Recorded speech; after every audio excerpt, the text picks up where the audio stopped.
الحمد للہ رب العالمین والصلاة والسلام علی خاتم النبیین اما بعد اعوذ باللہ من الشیطان الرجیم بسم اللہ الرحمن الرحیم۔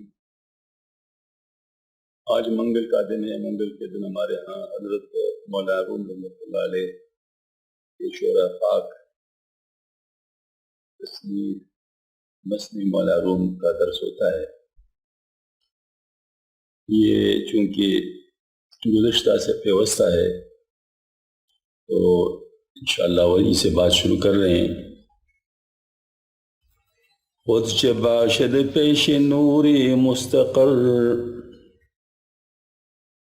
خود چه باشد پیش نوری مستقر، کر و فر و اختیار بالبشر۔ بلا حق تعالیٰ کے نور مستقر کے آگے آدم اور ان کے اولاد کی شان و شوکت اور اختیار کی حقیقت ہی کیا ہے؟ اصل میں یہاں نور مستقر سے نور حق مراد ہے،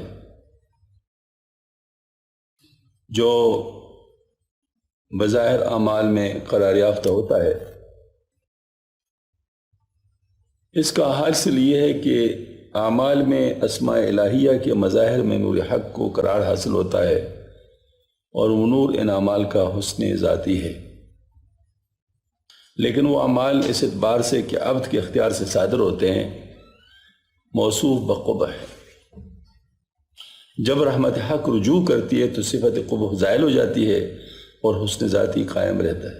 پس مولانا ارشاد فرماتے ہیں کہ اس نور مستقر کے آگے وہ قبح کی کیا حقیقت رکھتا ہے جو بندے کے اختیار سے عارض ہوا ہے۔ بحر علوم یہ کہتا ہے آگے بندے کے عجز و ضعف کا ذکر ہے، یعنی اصل میں جو اعمال ہیں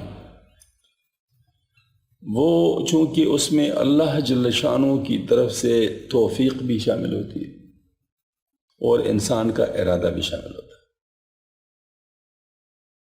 انسان چونکہ بنیادی طور پہ عدم سے وجود میں آیا ہے، اور وجود سرتاپا شر ہی شر ہے، جب تک کہ اس کو اللہ جل شانہ اپنے تجلی وجودی سے اس کو روشن نہ کر دے۔ اللہ نور السماوات والارض، جب تک اس کو روشن نہ کرے اس وقت تک وہ اس میں شر ہی شر ہے، ظلمت ہی ظلمت ہے۔ کائنات کے اندر ظلمت ہے الا کہ اللہ جل شانہ اس میں نور کا کوئی منبع پیدا فرمائے، مثلا سورج ہو یا ستارہ ہو یا کوئی اور ہو۔ تو اسی طریقے سے نفس کے اندر شر ہے، جب تک اس شر کو دور نہ کیا جائے تو اس کو دور کرنے کے دو طریقے ہیں، دو چیزیں ہیں، اور وہ دونوں ساتھ ساتھ چلتے ہیں۔ ایک ہے انسان کی اپنی محنت، اپنا ارادہ، اپنی کوشش،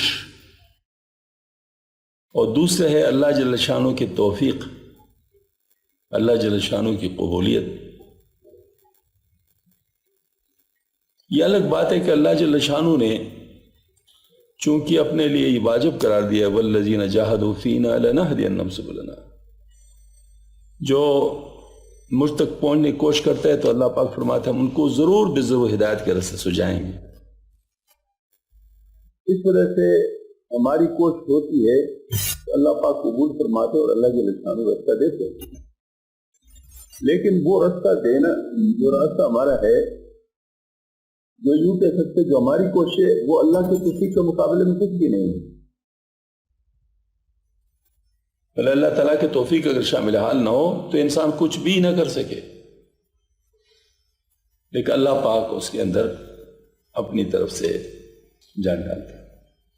حضرت فرماتے وہ اصل میں جو اللہ کی طرف سے وہ نور مستقر ہے، جو نور حق ہے، اور وہ اعمال کے اندر موجود ہے، یعنی اللہ تعالیٰ نے اعمال کے اندر یہ خاصیتیں رکھی ہیں جو ان اعمال کا حسن ذاتی ہے۔ دوسری طرف چونکہ اعمال ہماری طرف سے بھی ہوتے ہیں تو اس میں جو برائی ہوتی ہے ہماری طرف سے، جو عارفین ہوتے ہیں ان کو اس چیز کا بہت زیادہ احساس ہوتا ہے، اس وجہ سے ان کے اپنے عمل پہ کچھ بھی نظر نہیں ہوتی۔ مثلا حضرت ابوبکر صدیق رضی اللہ تعالیٰ عنہ ایک دفعہ ایک مشورے میں تشریف فرما تھے، کلالہ کا موضوع زیر بحث تھا، تو حضرت نے فرمایا کہ میری بھی ایک رائے ہے، اگر ٹھیک ہے تو اللہ کی طرف سے، اور غلط ہے تو میرے نفس کی طرف سے، میرے شیطان کی طرف سے۔ اب دیکھ لیں، یعنی اچھائی کس طرف منسوب کی؟ اللہ تعالیٰ کی طرف سے، اور برائی کس طرف منسوب کی؟ اپنی طرف۔ یہی اصل ہے، لوگ اس کو تواضع کہتے ہیں، یہ حقیقت ہے، حقیقت یہی ہے۔ ہاں البتہ اس کا اظہار تواضع کے ذریعے سے ہوتا ہے، کیونکہ نفس ہی اس میں حائل ہوتا ہے، اور نفس کے شر دور ہونے سے ہی تواضع پیدا ہوتا ہے۔ لہذا جس کے نفس کا شر یعنی دور ہو چکا ہوتا ہے تو اس میں تواضع جو وجود میں آتی ہے اس کے ذریعے سے اس کا اظہار ہو جاتا ہے، آگے بندے کی عجز و ضعف کا اظہار ہے۔ گوشت پارا آلت گویائے او بے پارا منظری بینائے او مسمعی او ازد پارا استغفا مدرکش دو قطرے خو یعنی جنا۔ ان گوشت کی ایک بوٹی یعنی زبان تو اس غریب کا اعلی کلام ہے، اور چربی کا ٹکڑا یعنی آنکھ کا ڈھیلا اس کے دیکھنے کا محل نظر ہے، مطلب یہ اس کے ذریعے سے دیکھتا ہے۔ یعنی گوشت کی ایک بوٹی سی ہے جس میں سے کلام سامنے آتا ہے، اور چربی کا ایک ٹکڑا سا ہے جس میں سے دیکھنے کا سامان ہے، اور اس کا محل سماعت جو دو چھوٹی چھوٹی ہڈیاں ہیں اور اس کا محل ادراک دو قطرے خون ہے یعنی قلب، یعنی انسان کا ضعف کا ایک نقشہ کھینچ ہے۔ لیکن یہ دیکھیں اس وقت کی طب کو دیکھیں، حضرت مولانا روم رحمۃ اللہ علیہ آج کل کے لیٹسٹ ریسرچ کے مطابق جو کانوں کے بارے میں، جو کان میں کیا ہڈی ہوتے ہیں جس کے ذریعے سے، ہاں جی، تو یہ مطلب یعنی اس وقت بھی، ہاں جی، یعنی آنکھ کا ڈھیلا باریک پردوں اور 3 طرح کی منجمد و سیال رطوبتوں سے مرکب ہے۔ انہی اشیاء کو باعتبار صورت چربی کہہ دیا، ورنہ باعتبار حقیقت چربی تو نہیں ہے۔ کان کے اندر 2 چھوٹی چھوٹی ہڈیاں جن کے میں ایک تہائی کی شکل کی اور دوسرے توڑے کی سی، یہ دونوں ہڈیاں اس عصبی پردے سے ملی ہوئی ہیں جو کان کے جوف میں مفروش۔ ہوا کی لہر جب کسی آواز کے ساتھ کان میں داخل ہوتی ہے، کان میں داخل ہو کر اس عصبی پردے پر لگتی ہے تو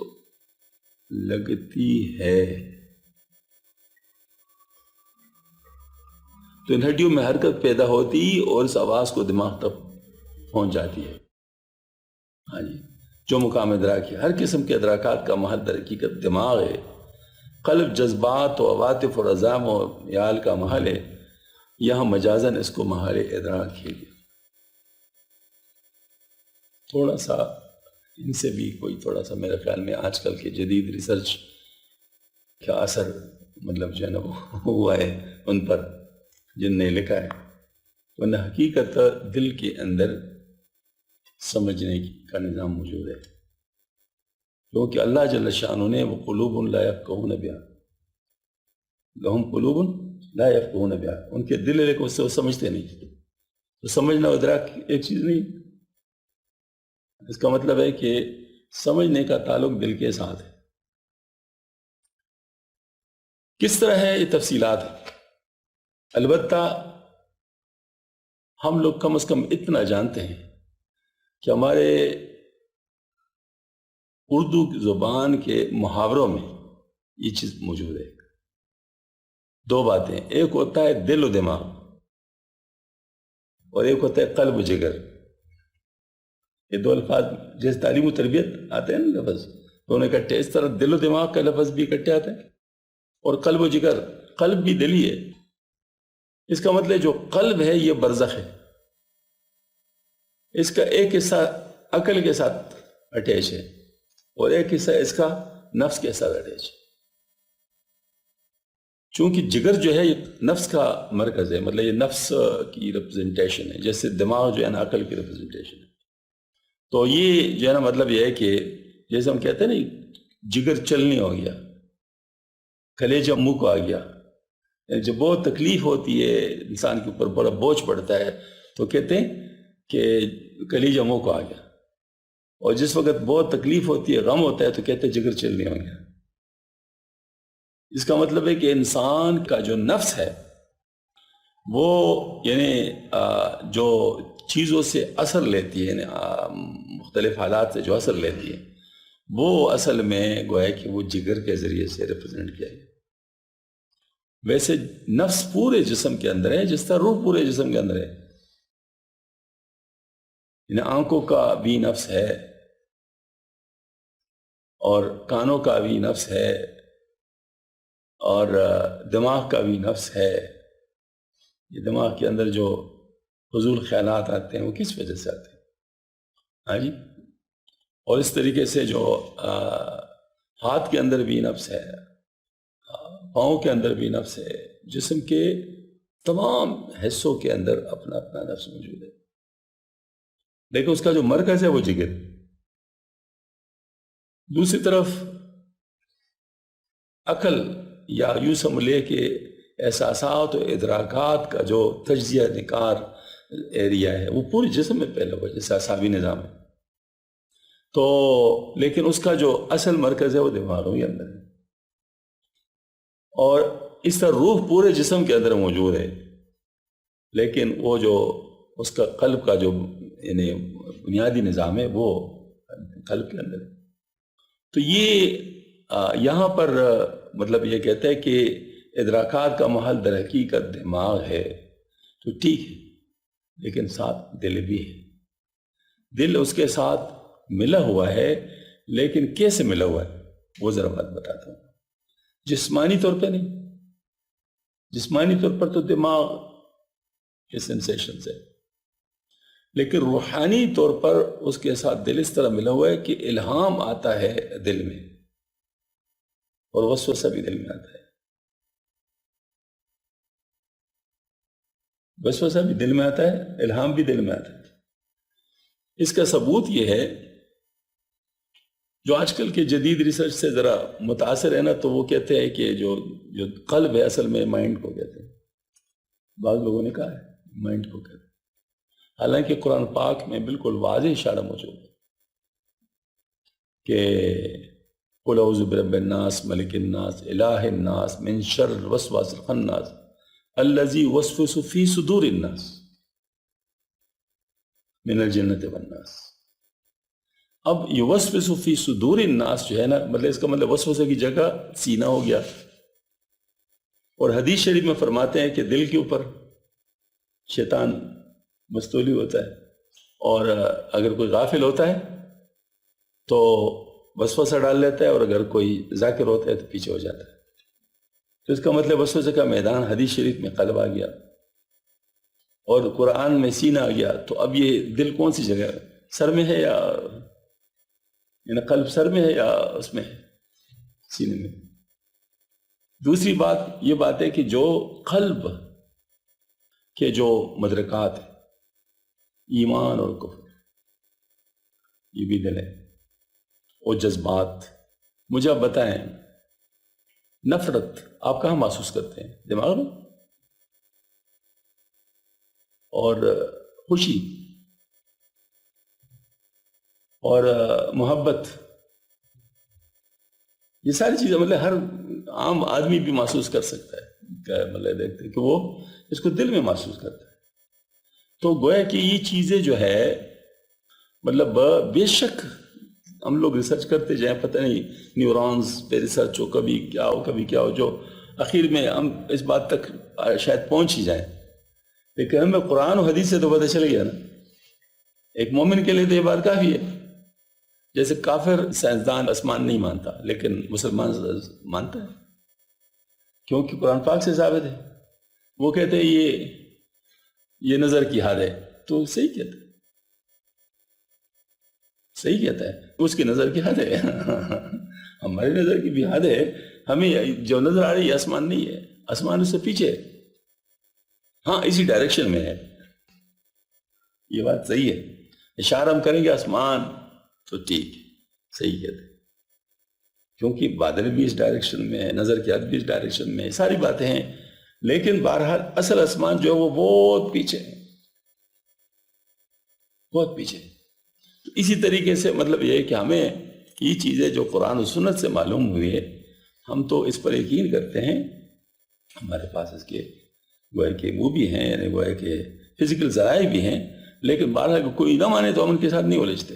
اگر کوئی کہتا ہے بھائی تم آسمان مانتے ہو، ہم نہیں مانیں، کہتے ہو نہ مانو، جب تک ایمان نہیں ہے تو ہمارا آپ کے ساتھ گلے ہی نہیں ہے۔ اب ایک آدمی کافر ہے تو ہم کیا اس سے گلے کر سکتے ہیں؟ نماز کیوں نہیں پڑھتے؟ ہم اس سے کہہ سکتے ہیں نماز پڑھنا تو ایمان کے بعد ہے، روزہ رکھنا بھی ایمان کے بعد ہے، یہ تمام چیزیں ایمان کے بعد شروع ہوتی ہے نا، تو یہ چیزیں بھی ایمان کے بعد ہی شروع ہوں گی۔ جب تک وہ ایمان نہیں لایا اس وقت تک اسے گلا ہی نہیں، اور ایمان لائے تو ان کو سمجھانا پڑے گا۔ سمجھانے کا سٹائل سائنس نہیں ہوگا،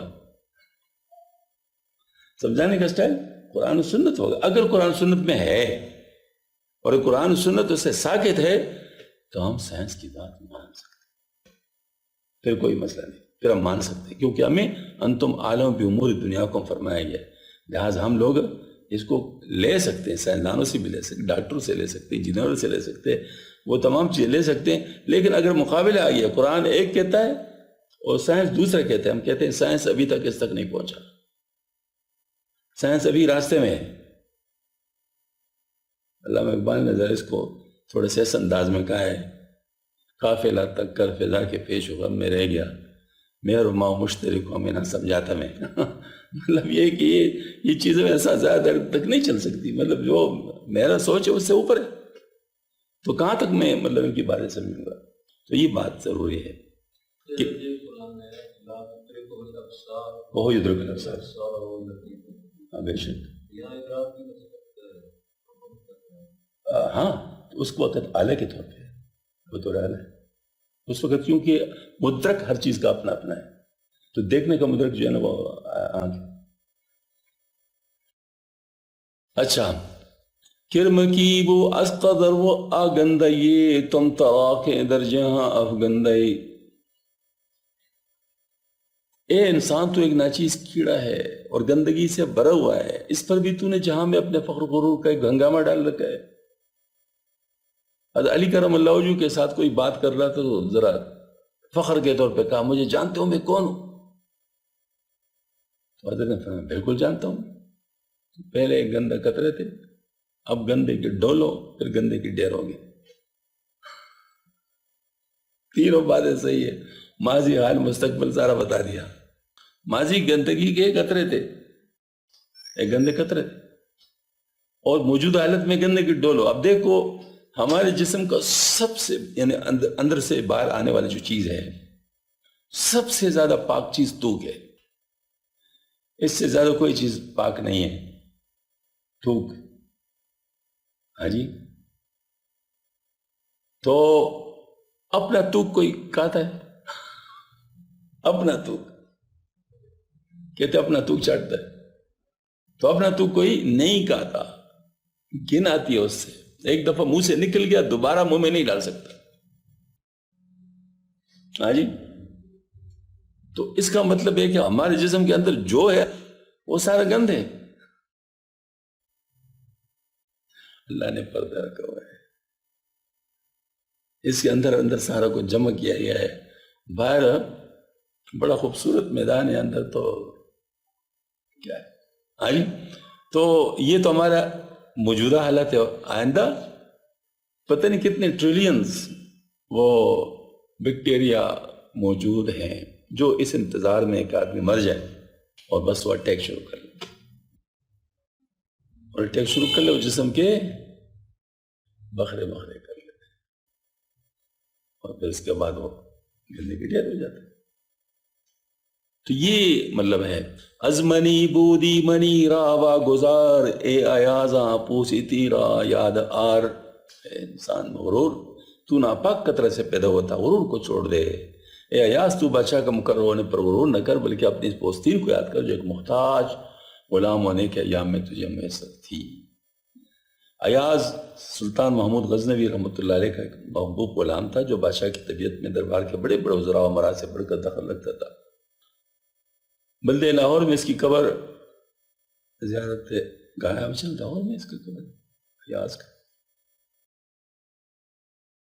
اس کے اس بے مثال تقرب کے بنا پر یہ مثل مشہور ہے کہ ایاز قدر بخود شناس، یعنی انسان تو اپنے موجودہ جاؤ اقبال پر مغرور نہ ہو، اپنے آغاز انجام پر نظر کر، مگر مذکور نے اس قدر مقرب اور اس میں باوجود خود شناسی و حقیقت بینی کی جو مثال دنیا کے سامنے پیش کی ہے وہ خود نمونہ عبرت ہے۔ مولانا آگے اسی کو بیان فرماتے ہیں، یعنی وہ قصہ ہے، قصہ ایاز حجرہ داشتن و جہد پوستین مچارق وہ گمان خواجہ تاشاں کہ ادراد حجر دفینہ است۔ ایاز کا قصہ اس کا اپنے پوستین و چپلی کے لیے کمرہ مخصوص رکھنا اور درباری حریفوں کا گمان کرنے کہ اس کمرے میں کوئی خزانہ محفوظ ہے۔ ایاز ازیر کی انگے خطا پوستین و چار کے آوے خطا۔ سلطان محمود کے اس محبوب غلام ایاز نے دانائی سے اپنے پرانی پوستین اور چپلی مہیا کر کے لٹکا رکھی تھی۔ کلمی نسخے میں زیر کی آمیختہ درجہ اس صورت میں سار لفظ ایاز کی صفت بن جائے گا، یعنی دانائی کا مطلب۔ می رود ہر روز در حجرہ خلا چار وقتی نست منگر در آلا۔ وہ ہر روز کمرے میں تنہا جاتا اور اپنے نفس سے بطور تنبیہ کہتا، اے نفس دیکھ تیری پرانی چپلی ہے اور تیری اصلی حیثیت اس قدر ہے، اپنے موجودہ بلند مرتبہ کو نہ دیکھ۔ شارا گفتن درا حجرہ ایست خاندرا پر سیم پرز اور خمر ایست۔ چولخور حاسدوں نے بادشاہ سے جا لگائی کہ اس کو ایک ایسا کمرہ مخصوص ہے جس میں چاندی سونی سے بھرا ہوا ایک مٹکا موجود ہے۔ راہ میں ندوہت کا سیرا اندرد بست میں دارت ہمیشہ آدرو، اندرو بست میں دارو ہمیشہ آدرو۔ وہ اس میں کسی کو جانے کا موقع نہیں دیتا، اس دروازوں کا ہمیشہ مقفل رکھتا ہے۔ شاہ فرمود اے عجب آ بندرا چیز خود پنہا پوشیدہ ذمہ۔ بادشاہ نے فرمایا ارے تعجب ہے کہ اس غلام کے پاس ہم سے کیا چیز پوشیدہ مخفی ہے۔ بس اشارت کردہ میرے راہ کے رد نیم شبک شاید در در حجرت۔ پھر ایک امیر کو شاید کہ جاؤ آدھی رات کے وقت کمرہ کو کھول کے اندر چلے جاؤ۔ ایاز کا خلوص ادا کر ضرور میں سے اس کے یہ اوصاف تھے جو ویسے بادشاہ کے دل میں اس کا گھر بن چکا تھا، اس لیے بادشاہ نے ایاز سے مخلص اور باصفا خادم کے چوری چھپے خزانہ جمع کرنے کی رپورٹ پر سچ مچ بطور تسن و اظہار تعجب کیا کہ اگر کوئی عام خادم ایسے تو مال تعجب نہ تھا، نہ اس کے خزانے کی تفتیش کی چندہ ضرورت ہوتی کہ ہر شخص اپنی جمع پونجی مخفی رکھتا ہی ہے۔ آدھی رات کے وقت کمرے میں داخل ہونے کا حکم اس لیے تھا کہ اس وقت ایاز سو رہا ہوگا اور اس تفتیش سے آگاہ نہیں ہوگا جس سے اس کی ناحق دلشکنی کا احتمال تھا۔ اس سے بادشاہ کی کمال دور اندیشی اور ایاز پر اس کے اعلیٰ اعتماد کا ثبوت ملتا ہے۔ اس کو چغل خور کی چغلی سے ایاز پر بدگمانی نہیں ہوئی، وہ نہ اس رپورٹ کے سنتے فوراً ایاز کو گرفتار اور دن داڑے اس کے کمرے کی دربندی کر تحقیقات شروع کرا دیتا، جیسے کہ ہمارے ملک کے اکثر کانوں کے کچے راج و نوابوں کا حال ہوتا ہے۔ غرض بادشاہ نے کارروائی اسرائیلی طور پر اس لیے کرائی کہ اگر رپورٹ غلط تو معاملہ چھپے کا چھپے رہے گا اور ایاز کی عزت و وقار میں کچھ فرق نہیں آئے گا، اور اگر صحیح تو ایاز کے اعلانی داروگیر کا موقع پھر بھی حاصل ہے۔ مگر مولانا کے چکر فرماتے کہ بادشاہ ایاز کے خلاف بدگمانی نہیں ہوئی بلکہ حکم محض حاسدوں پر اتمام حجت کرنے کے لیے دیا، چنانچہ بدری کے تسن حکم دیتا ہے ہر چیا بھی مرترا یغما شکن سر اورا برندیما فاشکن۔ جو کچھ تم اس کمرے ملے اس کو خود لوٹو، اس کے راز کو دوسرے مذاہب پر ظاہر کرو تاکہ سب کو عبرت حاصل ہو۔ باچونی اکرام و لطف بے عدو ازنئی میں سیم و ضرب پنہا بے عدد۔ باچونی اکرام و لطف بے عدد ازنئی میں سیم و ضرب پنہا کند۔ ہماری طرف سے عزت افزائی بے شمار مہربانی کے باوجود وہ کمینہ پن کے ساتھ چاندی سونا جمع کر رہا ہے۔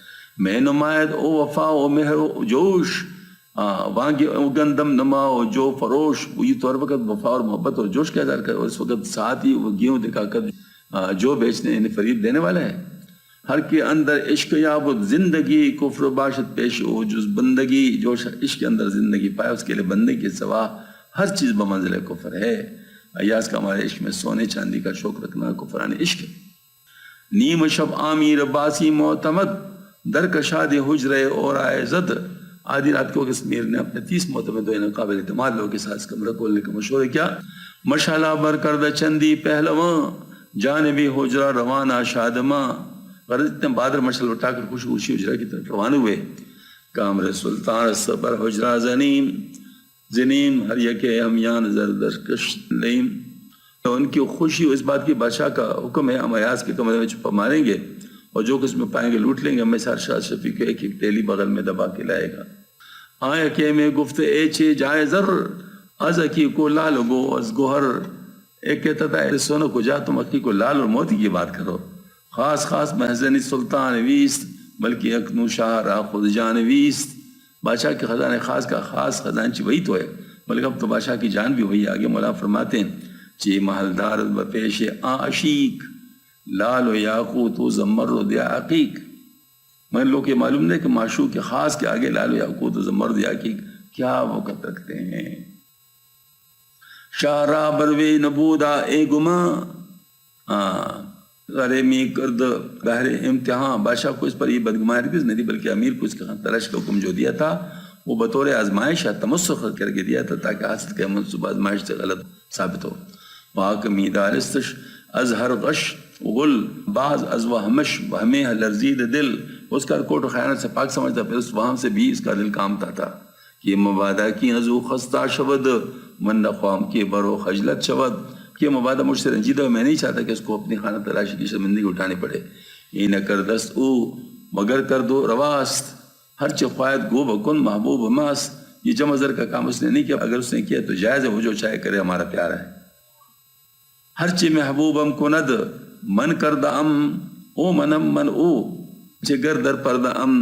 جو کچھ میرا محبوب کرے وہ حقیقت میں نے کیا اور میں ہوں اور وہ میں وہ ہے. اگر میں حجاب میں مستور ہوں تو کیا ہوا. یعنی ہم عاشق و معشوق دونوں اتحاد تام رکھتے ہیں. تو منشودی منتو شدم کا معاملہ ہے. اگر میرا عاشق ہونا محم مغیرت ہے اس پردے میرے اتحاد مخفی ہو تو کوئی مذاکر نہیں. ہمارے اتحاد و عینت ایک مسلمہ عمل ہے. میں نے جو کبھی میں لکھا ہے محمود عز کے کسی کے پیرائے میں آپ صلی اللہ علیہ وسلم کی محبوبیت کا ذکر مقصود ہے کہ اللہ تعالیٰ محب ہے, آپ صلی اللہ علیہ وسلم محبوب ہے اور حریفان غماز منافق ہیں جو رسول اللہ صلی اللہ علیہ وسلم کے قول و فعل پر اعتراض کرتے ہیں. حالانکہ آپ صلی اللہ علیہ وسلم کا قول و فعل من جانب اللہ ہوتا تھا. چنانچہ اللہ فرماتے ہیں وما ينطق عن الهوى ان هو الا وحی یوحی وما رميت اذ رميت ولكن الله رمى ومن يطع الرسول فقد اطاع الله ان الذين يبايعونك انما يبايعون الله يد الله فوق ايديهم. بعض گفتے دور ازاں خوئی و خصال یہ چنی تخلیط جاج و خیال. بادشاہ پھر اپنے کہتے اس مخلص و بعض صفا غلام کی عادت و خصلت سے بعید ہے کہ مجھ سے چوری چھپے خزان جمع کرے. ایسے بے تحقیق بات بیہودہ اور محض خام ہے. از آیائی خود خواہ محالست بعید کو یکے در ریاض کے عرش تا پدید. ایاز سے تنگ چشمی اور کو تاظرفی محال و بعید ہے کیونکہ اخلاق حسنہ کا وسیع دریا جس کی تھا نہ پیر ہے. یہ انبیاء اولیاء جو حق تعالیٰ کے خاص محبان و عاشق ہوتے ہیں ان سے بعید ہے کو حکام دنیائی کی طرف راغب ہو کیونکہ ان کے اخلاق و وسائل عیوب سے پاک ہوتے ہیں. آپ سب کے بارے میں اللہ تعالیٰ فرماتے انک لالا خلق عظیم. ہفت دریا اندرو یک قطرے جملہ ہستی حاض موجش چک رہے. اس کی وسعت ظرف کا عالم کہ اس میں 7 سمندر ایک قطرہ کی مانند ہے. تمام سے اس کی موج سے ایک بوند ہے. اس شیخ صاحب ذا کہ تعریف ایاز کی نہیں بلکہ ایاز کی تمثیل میں محبوب حق علیہ السلام کی مداح کہ آپ صلی اللہ علیہ وسلم کے ساتھ پاکی باعث افرینش ہے. وَلَنِعْمَ مَا قَالَ ایزی ارواح بخار از دماغش اشباد خانے از چراغش عالم کے سر از عدم کشیدہ از سائے وسط آفریدہ. وبکذا قال نظامی الکنجوی سرجوش خلاصہ معانی سرچشمہ آب زندگانی از بہر تو جملہ فریدہ خوان کرم بنور رسیدہ اکثیر تدار خاک رلون وز بہر تو افریدہ شد کون. جملہ پاکی ہا ازاں دریا برن قطرہ ہائش یک بیک مینا گرن. یہ تمام ملک دریا سے پاکی حاصل کرتے ہیں. اس کا ایک ایک قطرہ وصاف امیرہ کی بنا کاری کرنے والے. یہ ترجمہ اس اعتبار سے کہ جملہ کا مضاف علیہ مخلوق عدم مقدر کر اس کا مضاف علیہ پاک تو ترجمہ پاکی ہو تو ترجمہ ہو کہ ہر قسم کی پاکیزی سے حاصل ہو جاتی ہے. مدعا کہ آپ سے ہی کی فہم ظاہر اور معرف باطن کے بدولت ظاہر کی باطن طہارت حاصل ہوتی ہے اور کفر شرک کی نجات دور ہو جاتی ہے. قطرہ سے آپ سے کے صحابہ کرام اور آپ کی امت کے علماء اعظام اور مشائخ اہل مقام مراد جن کے مناقب و فضائل پر بہت سے حدیث ناطق ہے. مطلب ہے کہ میں سے ایک فرد اپنے فیض صحبت سے طالبوں کو اخلاق فاضلہ اور افصاف حسنہ سے مزین کر سکتا ہے. آگے پہ صریحاً ایاز کا ذکر آتا ہے. شاہ شاست بلکہ شاہ ساز از برائے چشم بد نامش ایاز. وہ تو بادشاہوں کا بادشاہ بلکہ بادشاہ گر ہے. نظر بد سے بچانے کے لیے اس کا نام ایاز مقرر کر دیا گیا جو ایک غلامانہ نام ہے. چشم ہائے نیک ہم بر روئی بدست حاضر ہے غیرت کے حسنش بے حدست، اچھی آنکھیں بھی جن سے نظر بد کا اندیشہ نہ ہو، غیرت حسن کی وجہ سے اس کے حق میں بری بن جاتی ہے کیونکہ اس کا حسن میں انتہا ہے۔ یعنی اگر ایاز کا حسن عام حسینوں کا ایسا ہو تو اس کو صرف قلیل الحسن یا محروم الحسن لوگوں کی نظر بد سے احتمال ضرر کا تھا، مگر یہاں تو حسن کا کچھ ٹھکانا ہی نہیں۔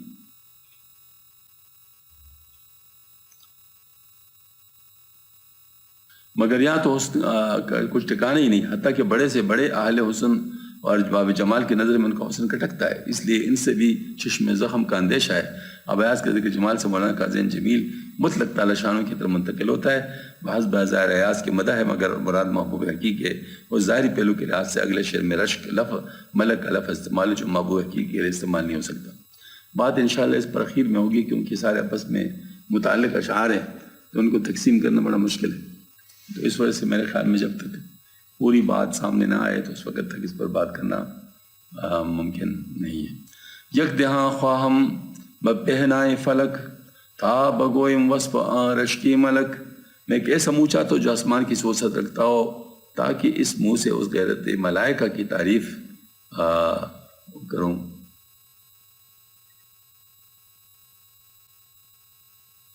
دردہاں یا بم چنی وہ ست چنی تنگ آیت در بیاں نازنی، اور اگر میں ایسا اور اس سے 100 گنا وسیع منہ پاؤں تو وہ بھی اس نازنین کے بیان میں تنگ ہوگا۔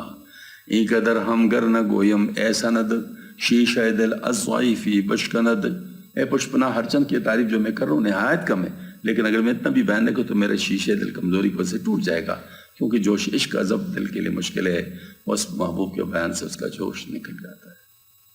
شیشہ دل راچو نازک دیدم بحر تسکین بس قبا بدریدم، شیشہ دل جو میں نے بہت نازک دیکھا اور مجھے خیالوں کا مبادہ ضبط جوش سے وہ پارا پارا تو اس کی تسکین کے لیے میں نے اپنے قبا خوب چاک کر لیا ہے۔ منصر ہر ماہ سے روز سنم بیگما باید کے دیوانہ شوم، اے محبوب میں ہر مہینے کے آغاز میں 3 دن کے لیے بے شبہ لازمی طور سے دیوانہ ہو جاتا ہوں۔ بعض شاعرین اس شعر کی توجیہ میں کہتے ہیں کہ عموماً مجنون تب اشخاص کہ ہر ماہ کے اندر 3 دن کا جنون کا دور پڑتا ہے۔ بعض لوگ کہتے ہیں کہ بول بطور ضرب المثل اس واقعہ پر مبنی کہ مرتبہ عراق کے مشہور ظالم گورنر حجاج بن یوسف کو جنگل میں ایک شخص ملا، اسے پوچھا حجاج کے متعلق تمہاری کیا رائے ہے؟ اس نے کہا بڑا ظالم ہے، ملعون ہے، خدا تعالیٰ آ رہا ہے کہ اس کے پنجہ ظلم سے نجات دلائے۔ حجاج نے کھڑا کرا گستاخ تجھے کچھ معلوم ہے کہ میں کون ہوں؟ اس نے کہا نہیں۔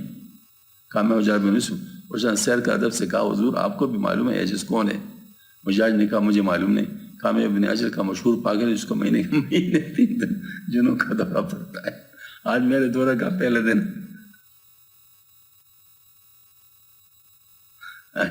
حجاج پڑھا اس کے نام دیا، اس میں سے کے بنا پر مولانا فرماتے ہیں ہاں جی ایک ای روز اول سے روز است روز پیروز است نے پیروز است، یعنی ہاں آج 3 دنوں میں سے پہلا ہے، یہ کامیاب دن ہے نہیں بلکہ بمنزل فیروز ہے۔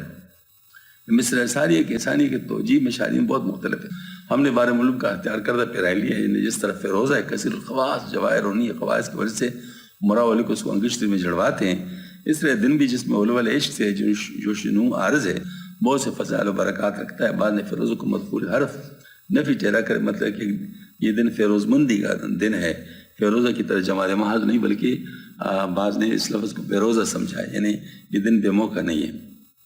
ہر دل ایک اندر ہمیشہ ہے بود دم بدم او را سے رے ماں ہے بود، مگر جو دل کے ایک شائع مبوا کہ غم میں مبتلا ہو، غم میں مبتلا، اس لیے لمحہ گویا مہینے کا آغاز میں جنون عارض ہوتا ہے، یعنی عاشق لمحہ جنون میں مبتلا ہے۔ یہ اصل میں گویا کہ اس میں حضرت نے جو قصہ بیان کیا ہے محمود اور ایاز کا، تو سب سے پہلے تو یہ بات سمجھنا چاہیے کہ حضرت قصہ خوان نہیں ہے، وہ قصہ کسی مقصد کے لیے بیان کرتا ہے، بلکہ خود اس نے ایک دفعہ فرمایا کہ اگر میرے مثنوی کے حکایات کو لوگ صرف حکایات سمجھے تو انہیں مثنوی کی قدر نہیں کی۔ کیوں؟ وجہ کیا ہے کہ یہاں پر بعض دفعہ تو ایسے حکایات بھی ہیں جس کا کوئی وجود ہو ہی نہیں سکتا، مثلا طوطے کی کہانی، مینے کی کہانی، کتے کی کہانی، ہاں جی وہ ایک فرضی قسم کی قصے ہوتے ہیں، اور اس سے حضرت بہت اونچے اونچے مفاہیم حاصل کر لیتے ہیں اور سمجھا دیتے ہیں۔ تو یہاں پر قصوں سے مراد، قصوں سے مطلب صرف اور صرف وہ مفاہیم ہوں گے۔ اس وجہ سے بعض دفعہ حضرت کسی قصے کو بھی درمیان میں چھوڑ کر دوسری طرف چلے جاتے ہیں۔ عموماً اس کو ہم لوگ کیا سمجھتے ہیں؟ برا سمجھتے ہیں اگر کوئی اور کر لے کہ ابھی ایک قصہ پورے نہیں کیے کہ دوسری طرف چلے گئے، یہ کیا بات ہے؟ ہاں جی، لیکن حضرت نے اپنے آپ کو اس سے وہ کر لیا ہے کہ میں اس مقصد کے لیے تو کر ہی نہیں رہا ہوں، میرا تو خاص مقصد ہے کہ اس سے میں اپنے جو مفاہیم ہیں وہ سمجھانا چاہتا ہوں، بس وہ بات کافی ہے۔ تو اس قصے میں بھی ایسے ہی ہو رہا ہے۔ اس میں حضرت نے محمود اور ایاز یہ سمبولک لیے ہوئے، یعنی علامتی، تاکہ اس چیز کو سمجھایا جائے۔ ایک تو یہ والی بات ہے کہ حاسد ہوتے ہیں ہر با کمال کے، یہ مطلب اس سے کسی سے پتہ چلا کہ ہر با کمال شخص کے حاسد ہوتے ہیں۔ ہاں جی، تو وہ جو با کمال شخص ہوتا ہے وہ جن کا محبوب ہوتا ہے، تو وہ حاسد لوگ اس کا جو محب ہوتا ہے اس سے وہ بدگمان کرنا چاہتے ہیں، لیکن وہ اس سے بدگمان نہیں ہوتا، صرف اس کے بدگمانی کے جواب دینے کے لیے اس کو امتحان میں مبتلا کر لیتے ہیں۔ امتحان میں مبتلا کر دیتے ہیں کہ دیکھو یہ ویسے میں نہیں کہہ رہا ہوں، دیکھو اس امتحان میں بالکل ہی پورا اتر رہا ہے۔ تو اللہ جل شانہ نے اپنے پیاروں کو امتحانوں میں ڈالا ہے، اس لیے تاکہ کسی کو یہ موقع نہ ملے کہ یہ تو ناز و نام یہ لوگ تھے، ان کو پر تو نعمتیں تھی، تو یہ کیوں شکر نہ کرتے؟ ہاں جی، تو ایک تو اللہ جل شانہ نے ہر طبقے کے اندر اپنے دوست پیدا کیے ہیں، ہر طبقے کے اندر اپنے دوست نمونے کے طور پر موجود۔ پیغمبروں میں بھی ہر طبقے کے حضرات ہیں، یعنی بالکل جن کا کچھ بھی نہیں ہے عیسیٰ علیہ السلام کی طرح۔ ہاں جی، اور جو بادشاہ سلیمان علیہ السلام جن کے ہوا کے اوپر بھی حکومت ہے، جنوں کے اوپر بھی حکومت ہے، پرندوں چرندوں کے اوپر حکومت ہے، تو مطلب ظاہر ایسے بھی ہیں۔ تو یہ جو مطلب یہ ہے کہ اگر کوئی حاسد یہ کہ بیٹھے کہ تو ایسے ہے تو ایسے ہیں، تو اللہ جل شانہ ان کے لیے، ان کو مثال بنانے کے لیے امتحان میں مبتلا کر لیتے، اور پھر اس امتحان میں کامیاب دکھا کے وہ گوئے سمجھا دیتے ہیں کہ یہ واقعی میرا محب ہے، ویسے نہیں ہے، یہ میرے لیے سب کچھ کر رہا ہے۔ ہاں جی، تو یہاں پر جو محمود و ایاز کا واقعہ ہے اس سے مراد صرف یہی ہے کہ جو ایاز ہے وہ اپنی حیثیت کو جانتا تھا۔ اس کا مطلب ہے کہ معرفت کی انتہا جو ہے وہ یہ ہے کہ اپنے آپ کو پہچانے، یعنی بندگی کو جانے، کیونکہ اپنی بندگی ہی سے انسان اپنے اللہ کو جانتا ہے۔ جب تک انسان اپنی بندگی کو نہیں پہچانتا اس وقت تک اللہ تعالیٰ کو نہیں جان سکتا، کیونکہ یہی نفس ہی تو اس کے معرفت میں رکاوٹ ہے۔ جب تک یہ نفس فعال ہے اس وقت تک انسان اللہ کو نہیں جان سکتا۔ تو جب نفس کی فعالیت کو دبا دیا جائے اور اس کو قابو کیا جائے، اس وقت پھر وہ اللہ پاک کو بھی جان لیتا ہے۔ تو نفس کو قابو کرنے سے عبدیت آتی ہے، یعنی مطلب یہ کہ وہ خود اپنی مرضی نہ کرے بلکہ اللہ کی مرضی کے مطابق کرے، یہ عبدیت ہے۔ یہ نفس کے اپنے خواہشات ہوتے ہیں لیکن وہ اپنے خواہشات کو چھوڑے، اللہ کے مرضی کو سامنے رکھے، تو یہ جو ہے نا کمال ہے، یہ اللہ تعالیٰ کی معرفت کی دلیل ہے۔ ہاں جی، تو اس سے مطلب پتہ چلا ہے کہ یعنی گویا کہ وما خلقت الجن والانس الا لیعبدون، قرآن پاک میں آتا ہے نا، نہیں پیدا کہ میں نے انسان اور جنات کو مگر اپنی بات کے لیے۔ تو حضرت عبداللہ بن عباس رضی اللہ عنہ فرماتے آئے لیعرفونی، یعنی اس لیے کہ مجھے پہچانے۔ تو گویا کہ معرفت اور بندگی آپس میں بالکل لازم ملزوم ہے۔ ابدیت سے معرفت ہے اور معرفت سے ابدیت ہے. اس لیے کسی نے کہا ہے، یہ قول ہے بزرگوں کا، اس کو حدیث نہیں سمجھنا چاہیے، حدیث نہیں ہے، من عرف نفسه فقد عرف ربه. جس نے اپنے نفس کو پہچانا اس نے اپنے رب کو پہچانا. تو اپنی نفس کی معرفت یعنی اس کی ذلت، اس کی کمزوری، اس کی خرابی. حضرت مجدد صاحب رحمۃ اللہ جو ارشاد فرمائے وہ اچھی طرح سننا چاہیے کہ جب تک کوئی اپنے آپ کو کافر فرنگ سے بھی برا نہ سمجھے اس وقت تک وہ عارف نہیں بن سکتا. یہ فرمایا کیا مطلب ہے؟ یعنی اپنی نفس کی شر کو جس نہیں پہچانا اس وقت تک اس نے اپنے رب کو نہیں پہچانا. تو دوسرے کی جو برائی ہے وہ جس کو کہتے ہیں نا، یعنی ایک ہوتا ہے سماعی اور ایک ہوتا ہے حضوری ہوتا ہے. مطلب یہ ہے کہ وہ یعنی جس پہ خود جیسے مثال کے طور پر مجھے بخار ہے تو خود مجھے پتہ ہے کہ بخار کیا چیز ہے. دوسرے کے بخار کو دیکھ کر میں صرف علم کے ذریعے سے بول رہا ہوں. عین الیقین میں اور حق الیقین میں ہی فرق ہے نا. تو اس کا مطلب یہ ہے کہ وہ جو شخص دوسرے کی برائی، اب کافر فرنگ بھی دوسرا ہے نا، تو اس کی برائی سے اپنے برائی کو جو زیادہ سمجھے گا تو تبھی حق الیقین ہوگا نا. تو جب تک اپنے آپ کو کافر فرنگ سے بھی برا نہ سمجھے اس وقت تک وہ عارف نہیں ہو سکتا. تو اس کا مطلب ہے کہ گویا کہ اپنے شر کو جاننا اور اپنے، تو یہاں پر ایاز نے جو اپنے لیے رکھے ہوئے تھے نا وہ چپلی اور جو اپنا جو کملی رکھی ہوئی جو ان کا پہننے کا لباس تھا، اس نے اس لیے رکھا تھا کہ تیری حیثیت تو یہ ہے، تجھے اگر یہ اسٹیٹس ملا ہے تو یہ بادشاہ کی مطلب اس کے طور پر ملا ہے، یعنی اپنے نام کے ذریعے سے اور مطلب زر نوازی سے ملا ہے، لہٰذا تو اپنے آپ کو پہچانو. اب بالکل یہی چیز ایگزیکٹلی اپنے ہر کمال کو اللہ تعالیٰ کی طرف منسوب کرنا، اپنے طرف منسوب نہ کرنا، یہی ابدیت ہے اور یہی معرفت ہے. اپنی ہر چیز کو جو میرے پاس ہے وہ اللہ تعالیٰ کا ہے، جو بھی میرے پاس ہے. اور یہ اتنی بڑی حقیقت ہے، اتنی روشن حقیقت ہے، اتنی واضح بات ہے، اور اتنے ہی لوگ اسے انکاری ہیں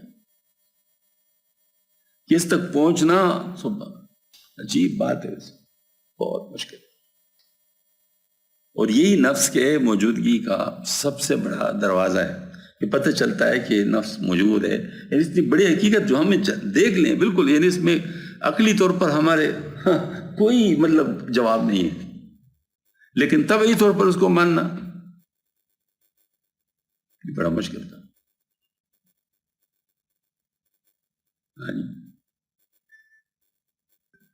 تو جس طرح اللہ جل شانہ ہمارے بہت قریب ہے لیکن اللہ پاک کو دیکھنا ممکن نہیں ہے. ہاں جی، اس طرح جو نفس ہے اس کا شر ہمارے بہت قریب ہے لیکن اس کا اعتراف بہت ہے. اس کے لیے بڑی محنت کرنی ہوتی، بڑی محنت کرنی ہوتی. ہاں جی، ہر اس کا جو ایک مطلب ورگ ہے نا وہ اس کو نکالنا پڑتا ہے، پھر کہیں پتہ چلتا ہے کہ یہ کیا ہے. یعنی کبھی جاہ سے پکڑے گا، کبھی باہ سے پکڑے گا، کبھی مال سے پکڑے گا، کبھی کیا کرے گا، کبھی کیا کرے گا. جب سمجھیں گے کہ یہاں بس ٹھیک ہو گیا، ادھر سے دوسری طرف سے کھینچ لے گا. ہاں جی، تو یہ مطلب ظاہر ہے یہی مطلب اس میں ہے. تو حضرت نے اس کو یعنی گویا ہے کہ محمود اور ایاز کے قصے میں اس بات کو سمجھانے کی کوشش کی ہے کہ اللہ کی معرفت اپنی بندگی میں ہے موجود. ہماری اپنی بندگی، ہماری بندگی جو ہے، اور بندگی اپنے نفس کی پہچان ہے، ہمارے نفس کی پہچان میں ہے وہ چیز.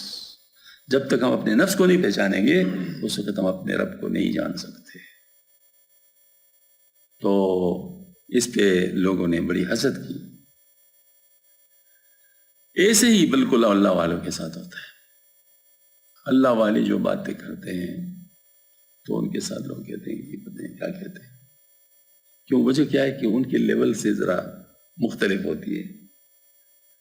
یعنی وہ جو حاسدین کا سوچ تھا، ایاز کا سوچ اس سے بہت اونچا تھا، لہذا وہ اس تک حاسدین اس تک پہنچ ہی نہیں سکتا کہ ایسا بھی کوئی کر سکتا ہے.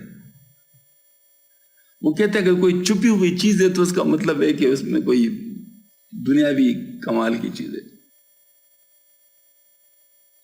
ہاں جی، تو وہ اس پہ جو ہے نا وہ کر رہے تھے کہ یہ تو مطلب وہ ایک اس کو بدگمانی اس پر کر رہے تھے اپنے گمان کی وجہ سے، یعنی اپنی نفس کی وجہ سے، اپنے نفس کی شر کی وجہ سے، کہ ان کو جو چیزیں باتی تھی ان نے ایاز کے اوپر بھی وہی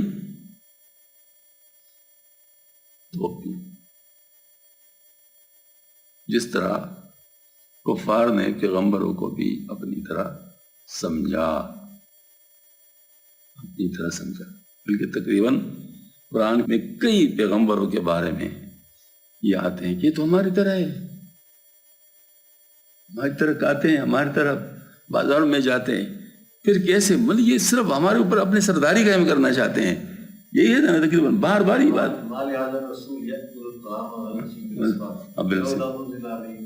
بالکل جی. تو یہ بار بار تقریباً پیغمبروں کے ساتھ یہ چیز آتی ہے کہ وہ جو پیغمبر جب دعوت دیتے کہتے ہیں یہ ویسے ہمارے اوپر اپنی سرداری وہ کرنا، وہ نہیں ہماری طرح ہی ہے. اگر کیوں کون سا فرق ہے ان میں، ہم اور اس میں کیا فرق ہے؟ یعنی یہ والی بات بالکل پیغمبروں کے بارے میں یہ کفار کیا کرتے تھے. اس کی وجہ ہے کہ اپنے آپ سے نکلنا بڑا مشکل تھا، اپنے آپ سے نکلنا بڑا مشکل تھا. جو خوش نصیب ہوتے ہیں ان کی بات الگ ہوتی ہے.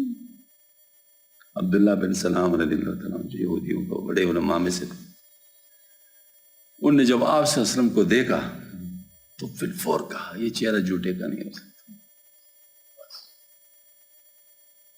ایمان لیا ہے. اب ایمان لیا ہے تو چونکہ اپنے قوم کے مزاج شناس تھے تو آپ صلی اللہ علیہ وسلم سے عرض کیا یا رسول اللہ میرے قوم جو ہے جس طرح ہے اسے عرض کرنا چاہتا ہوں کہ پہلے جب آ جائے نا تو پہلے میرے بارے میں پوچھ لینا کہ کیسا ہے، جب میرے ایمان کا ان کو پتہ نہ ہو، اور پھر میں ایمان کا اظہار کروں گا پھر یہ میرے بارے میں جو بتائے گا تو یہ بھی آپ سے چپ گئے. تو قوم کے بارے میں عبداللہ بن سلام کے بارے میں آپ لوگ کیا کہتے ہیں؟ کہتے ہیں شریف ہے، شریف باپ کا بیٹا ہے، اور ایسا اور ایسا اور ایسا. زمین و آسمان کے کلامیں ملا دی. ہاں جی، اتنے میں حضرت باہر تشریف لے گا، اشہد اللہ الہ الا اللہ اشہد ان محمد، یہ جو کہہ دیا نکاح یہ رزیل ہے اور رزیل باپ کا بیٹا اور ایسے اور ایسے اور ایسے اور سارے مسئلے. ہاں جی، تو یہ مطلب ظاہر ہے جو مطلب ابو بکر صدیق رضی اللہ عنہ وہ آ رہے ہیں، ابو جہل کہتے ہیں وہ پتہ ہے کہ تیرا دوست کیا کہہ رہا ہے، کیا کہہ رہا ہے؟ وہ کہتا ہے میں ایک رات میں بیت المقدس بھی گیا ہوں، وہاں سے پھر میں آسمانوں کا سیر کر کے آیا ہوں اور یہ ہو گیا وہ ہو گیا. تو ابو بکر سے حیرت سے کہا کہ یوں ان کے سامنے پہلے بات تو نہیں ہوئی تھی؟ تو انہوں نے کہا کیا ایسے ہی فرما رہے؟ اب بھی کہہ رہے ہیں. آپ جا کے دیکھ ان کو خیال ہوا کہ شاید اب ہٹ جائے گا، اپنے اوپر گمان کیا نا.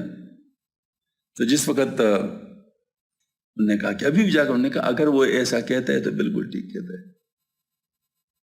انہوں نے کہا کمال ہے، ابھی تو حیرت کا اظہار کرتے، اب کہتے اگر وہ کہتا ہے تو ہم نے بالکل کہتے. مگر انہوں نے کہنے پر میں اس بات پر یقین کرتا ہوں کہ ایک فرشتہ دن میں کئی دفعہ ادھر سے آتا ہے پھر جاتا ہے، تو میں اگر اس پہ یقین کرتا ہوں تو میں ان کی اس بات پر یقین کیوں نہیں کر سکتا؟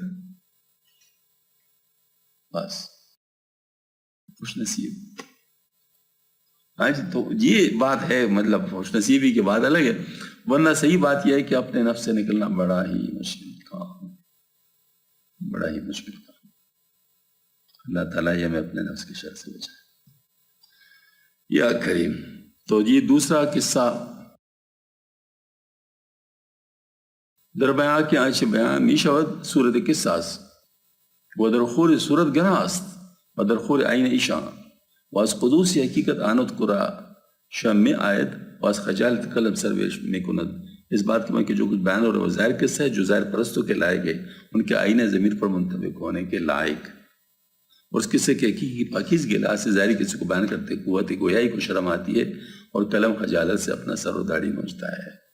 اب حضرت اس قصے کی پوسٹ مارٹم کرتے قصہ محمود اوصاف ایاس چو شدم دیوان رفت کنوز ساز۔ جب میں محبوب کی عشق میں دیوانہ ہو گیا تو اب سلطان محمود کا قصہ اور اس کے محبوب علامہ ایاس کی تعریف اپنے ترتیبی ساخت سے نکل گئی، یہ مطلب جو ترتیب اس میں ہونی چاہیے تو وہ نہیں رہی خود ہی بیان کر دیا کہ میں جب اپنے محبوب یعنی فوراً میرا رخ کس طرف ہو گیا، اس قصے کی وجہ سے اللہ تعالیٰ کی طرف ہو گیا۔ جب اللہ کی طرف ہو گیا تو میں بھول گیا کہ میں کیا بیان کر رہا تھا، مطلب وہ ترتیب سے نکل گیا، یعنی یہ بیان کرنا چاہتا ہے۔ جب میں محبوب کی عشق میں دیوانہ ہو گیا ہاں تو اب سلطان محمود کا قصہ اور اس کے محبوب غلام ایاس کی تعریف اپنے ترتیبی ساخت سے نکل گئی۔ زاں کے پیلم دید ہندوستان بخواب از خراج امید بر دہ شد خراب، کیونکہ میرے طبع کے ہاتھی نے ہندوستان کو خواب میں دیکھ دیا، یعنی میری توجہ محبوب حقیقی کی طرف منعطف ہو گئی۔ اب تم خراج کی امید منقطع کر لو، کیونکہ وہ گاؤں جسے خراج مطلوب ہے اجڑ گیا، اب مجھ سے کسی کہانی کی امید نہ رکھو، کیونکہ وہ دل ہی نہیں رہا۔ جو قصوں سے شوق رکھتا تھا وہ دل ہی نہیں رہا، یعنی وہ بیان کیفیات النظم لی والقافیہ بعد ما ضاعت اصول العافیہ۔ عربی چونکہ عالم ہے نا تو فارسی عربی ساتھ ساتھ، اور قصے کی نظم و قافیہ مجھے کیوں کر سوجے، بات کے سلامتی کی جڑیں ہی تباہ ہو جائے۔ جب جو عشق سے دماغی معاف ہو گیا تو شاعری کی سخانی کون کرے۔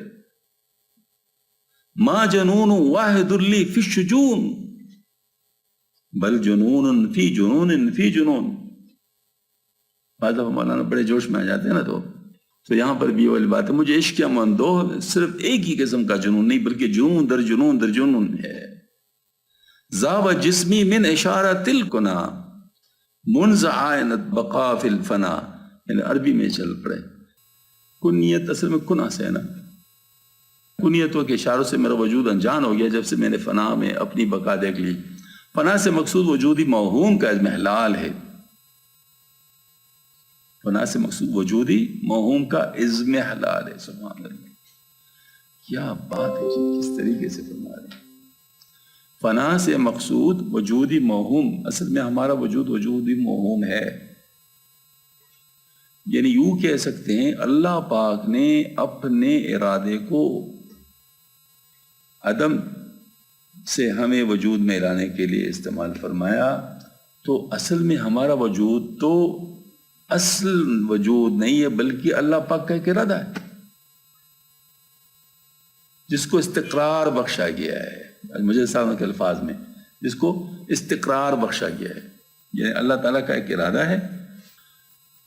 مثلا میں دیکھو نا، میں کچھ سوچتا ہوں کہ یہ چیز ایسا ہو، میرے خیال میں آ جائے تو بس وہ جو میرا خیال ہٹ گیا تو بس ہٹ گیا، پھر وہ چیز نہیں رہے گی۔ لیکن اللہ جل شانہ کے ساتھ ایسا نہیں ہے، اللہ نے جو ارادہ کیا وہ اس کو وجود بخشا، اس کو استقرار بخشا، لیکن ہے تو وہی ہے تو اصل میں خیال کی طرح ہی۔ سمجھ میں آ گئی نا بات؟ تو اس لیے موہوم وہم سے، موہوم مطلب وہم سے۔ تو اب یہ جو موجود موہوم ہے جس پر ہم لوگ بہت زیادہ ناز کرتے ہیں اور بہت زیادہ اس کے ساتھ محبت کرتے ہیں، بہت زیادہ اس کی حفاظت کرتے ہیں، بہت زیادہ اس پر بھروسہ کرتے ہیں، اس کا اضمحلال جو ہے نا وہ فنا ہے، ٹھیک ہے نا۔ اور بقا سے مراد ذات احدیت کا مشاہدہ انوار ہے جو اصل وجود ہے، ہاں جی، اس کا ذات احدیت کا مشاہدہ انوار ہے جس کے سوا اور کسی امر حتیٰ کہ اپنے وجود کا بھی ادراک نہ رہے۔ فرماتے کہ جب سے میں اشتیاق میں اپنے وجود کو فنا کر کے بقا باللہ حاصل کر چکا، ہر چند مجھے اپنے کنیت کے باوقار نام سے پکارا جائے، مجھے کچھ بھی محسوس نہیں ہوتا کہ کس کو پکارا جا رہا ہے، نہ مجھے اسمی عزت و توقیر کی کوئی پرواہ ہے۔ یہ واقعتاً حضرت نے بہت جو چشتی حضرات کا سرمایہ امتیاز ہے نا، وہ اصل میں حضرت کے اوپر اس وقت طاری ہو گیا ہے۔ مطلب وہ بھی جو فرماتے ہیں نا کہ سوختن افروختن و جام دریدن، پروانہ زمن شمع زمن گل زمن آموخت. تو سوختن جلنا، افروختن پگھلنا، اور جامع دریدن کپڑے پاڑنا، یہ پروانے نے ہم سے سیکھا ہے، اور شمع نے ہم سے سیکھا، اور پھول نے ہم سے سیکھا ہے. تو یہ گویا کہ حضرت فرماتے ہیں کہ یہ چیزیں اب مجھے کچھ ضرورت نہیں ہے، دنیا تو یہ تمام چیزوں کا اب مجھے کچھ نہیں ہے، میں سب پڑھ لی، ختم ہو گیا، اس کی کوئی عزت نہیں. ہاں جی. اے آیاس از در وی تو گشتم چموئی باندام از قصہ تو قصہ من بگوئی. اے ایاز محبوب ہے کہ تیرے درد سے بال کی طرح لاغر ہو گیا ہوں، اب میں اس قصہ بیان کرنے سے عاجز رہ گیا، اور تو ہی میرا قصہ بیان کر. یعنی وہ انتقال خیال اتنا شدید ہو گیا ہے کہ اب وہ گزشتہ کے ان کے لیے بوجھ بن گیا. جو قصہ شروع کیا تھا اس کو پورا کرنا بوجھ بن گیا کہ میں اب اس کو کیسا پورا کر لوں. تو جو میری حقیقت ہے تو بیان فرما دے. ہاں جی. بس فسانہ عشق تو خواندم بجاں، تو میرا کا افسانہ گشت تم بخواں. تیرے عشق کا افسانہ میں نے خوب دل جان سے بیان کیا، اب تو مجھے جو افسانہ ہو گیا ہوں بیان کر. سودائے زلف یار دیوانہ کرد مارا، وہ آئے گل غزار افسانہ کرد مارا. جامی رحمۃ اللہ علیہ کی بات. خود تمہیں خوانی یقین اے مقتدا، من گئے تو رم تو موسیٰ بھی صدا. وہ اے مقتدا در حقیقت تو ہی تو پڑھ رہا ہے، میں بمثلہ کوئی طور ہوں، تو موسیٰ ہے جو پڑھا رہا ہے، اور یہ میرا پڑھنا صدا ہے بازگشت ہے جو پہاڑ سے اٹھ رہی ہے. کو بیچارہ چدانت گفت چیست، زاں کے بیچارہ سے گفتن ہاتھ ہیست. پہاڑ بیچارہ کیا جانے کہ بولنے کیا ہوتا ہے، کیونکہ وہ غریب بولیوں سے خالی ہے. لیکن موسیٰ فہم و گفتن ہا کند، کوئی عاجز خود چدانت اے سند. لیکن موسیٰ بولیاں سمجھتا ہے، اے معتمد آدمی پہاڑ بیچارہ کیا جانے. یعنی تو موسیٰ علیہ السلام کے لیے پورا سارا نقشہ بن گیا تھا، پہاڑ کیا کر سکتا ہے. عاشق جو کہہ رہے وہ دراصل معشوقی کا کلام ہے، جو ایک دیوانہ و بے خود بلکہ بے شعور بے حس و عاشق کی زبان سے ادا ہو رہا ہے. جس طرح ایک انسان بولے تو پہاڑ، گنبد اور چاہ وغیرہ جمادات سے صدا اٹھتی ہے، حالانکہ اس آواز و صدا کو بولنے والے اشعار ہی سمجھتے، یہ جمادات نہیں سمجھتے. یہی حال عاشق کا اس بیان سے احتمال ہوتا تھا. شاید مولانا پہاڑ وغیرہ جمادات کو بے حس و بے شعور تسلیم کرتے، حالانکہ مولانا کا یہ عقیدہ نہیں ہے، بلکہ مسلم شریف کے متعدد مقامات پر آپ نے جمادات کے احساس شعور پر زور دیا ہے.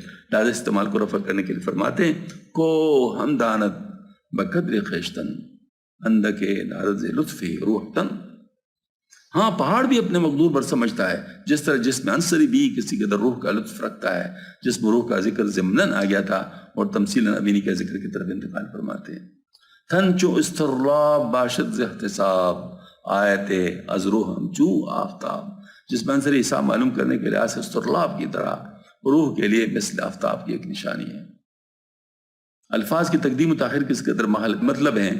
فرماتے ہیں کہ جس طرح استرلاب آفتاب کا حساب معلوم کرنے میں معاون ہوتا ہے، اس طرح روح کا رسدی معلوم کرنے کے لیے جو نورانیت میں مثل آفتاب ہے، جسم مدد دیتا ہے. پر جسم اگرچہ روح کے احوال معلوم کرنے کا ایک ادنا ذریعہ ہے، مگر ہے ضروری خصوصاً کوتا بصیرت لوگوں کے لیے. مطلب روح جو کام کر رہے ہو جسم کے ذریعے سے ہی کر رہا ہے، کر تو روح رہا ہے لیکن جسم کے ذریعے. اس ذریعے کو ختم کر لو تو پھر وہ چیز نہیں رہی. لہٰذا اعمال کا مکلف انسان اس وقت ہوتا ہے جب تک روح و جسد ملے ہوئے ہوں، کیونکہ کام اسی پہ ہو رہا ہے. مطلب یوں کہہ سکتے ہیں کہ دیکھو روشن تو سورج ہے اور اس سے روشنی آ رہی ہے، لیکن خلا میں اگر مکمل خلا ہو تو روشنی نظر نہیں آتی. روشنی نظر نہیں آتی. اگر مکمل روشنی اس وقت نظر آتی جب کوئی چیز ہو جس پر روشنی پڑ جائے تو پھر نظر آتی ہے.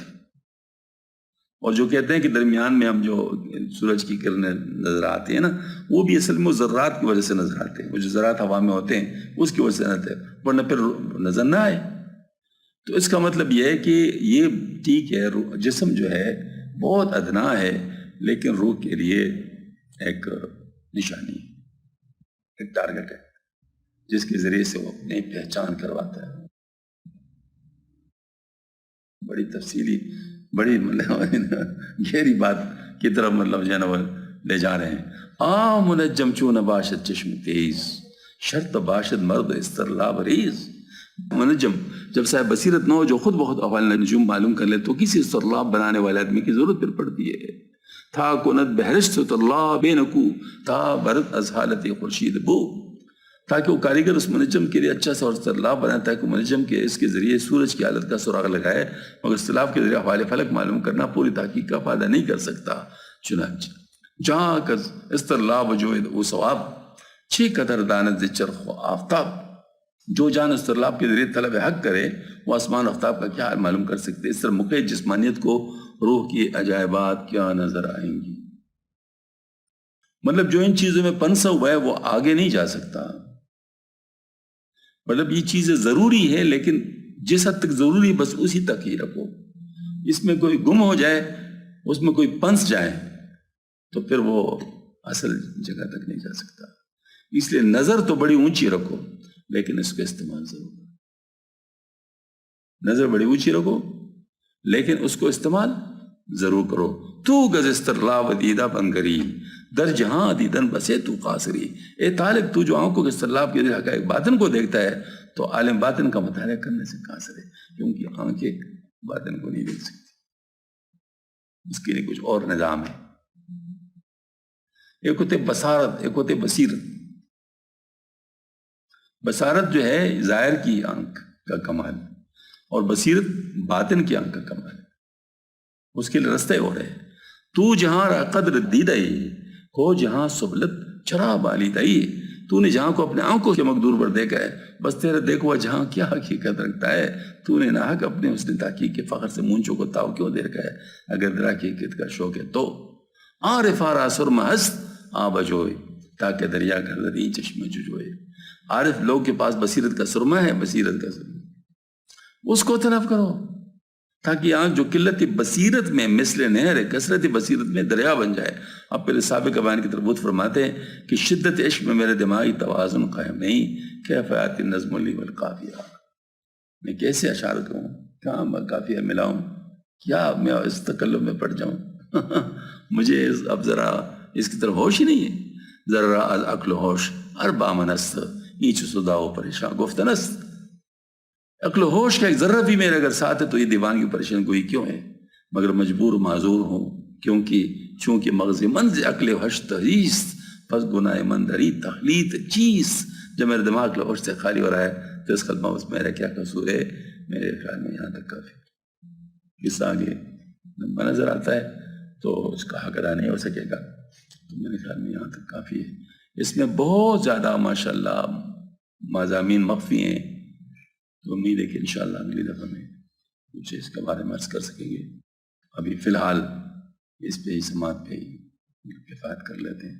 اللہ تعالیٰ میں حضرت کے فیض و برکات سے وافر سے نصیب فرمائے۔ تھوڑا سا دیکھیں، علامہ اقبال جو ہمارے شاعر مشرق ہے، وہ یقیناً شاعر پہلے بھی تھا، لیکن جب اس کو مولا روم کا وہ ملا ہے نا، وہ یعنی مرید ہندی اپنے آپ کو کہا، اس وقت یہ پھر اور بن گئے، پھر مختلف بن گئے۔ ہاں جی، ایک مولانا نور شاہ کشمیر رحمۃ اللہ علیہ کے علم کی وجہ سے، جن کے بارے میں انہوں نے شعر پڑھا ہے نا، کون سا شعر ہے یہ جو ہے نا، مطلب یہ ہے کہ اگر جو ہے نا وہ کیا ہے، نچیڑ ہر کا پوش ہوتی، ہاں ارادت ہو تو عقیدت دیکھ لینا، یدی بیزالی بیٹا ہے آستہ اپنے آستین میں، یہ حضرت مولانا شاہ کشمیر رحمۃ اللہ کے لیے پڑھا ہے۔ اور دوسرے ان کے لیے حضرت مولانا فرما رہے کہ میں مرید ہندی ہوں اور جو ہے نا مطلب وہ پیر رومی ہے۔ تو مقصد یہ ہے کہ یہ جو ہے نا، یہ ٹھیک ہے، جو لوگ اس کو جانتے نہیں یا کم از کم اس کے روح تک نہیں اتر سکتے تو ان کے لیے محض شاعری ہے، لیکن جو لوگ جانتے ہیں ان کی بات سو۔ میں آپ کو صرف 2 حضرات کے کمنٹ بتاتا ہوں جو بذات خود بڑے با کمال لوگ ہیں۔ ایک مولانا جامی رحمۃ اللہ علیہ، بہت بڑے با کمال حضرات میں سے تھے، انہوں نے فرمایا مثنوی یہ مولوی یہ معنوی ہست قرآن در زبان پہلوی۔ مثنوی مولوی مولانا روم ہے، یہ اصل میں تو قرآن ہے فارسی زبان میں، حضرت قرآن در زبان ہے پہلے. اور جو حضرت مولانا قاسم نانوتوی رحمۃ اللہ علیہ، انہوں نے فرمایا کہ 3 کتابیں البیلی ہیں، قرآن شریف، بخاری شریف، مسنوی شریف. تو اس وجہ سے مطلب یہ ہے کہ یہ جو اس کے سمندر میں اتر سکتا ہے اور اس کے مطلب ظاہر کچھ لے سکتے ہیں، تو بس پھر مطلب ان کو پتہ چلتا ہے کہ آخر یہ کیا کیا چیزیں ٹچ کرتا ہے، کیا کیا چیز تک انسان کو پہنچاتا ہے. اللہ تعالیٰ ہم سب کو بھی اس سے فائدہ نصیب فرمائے.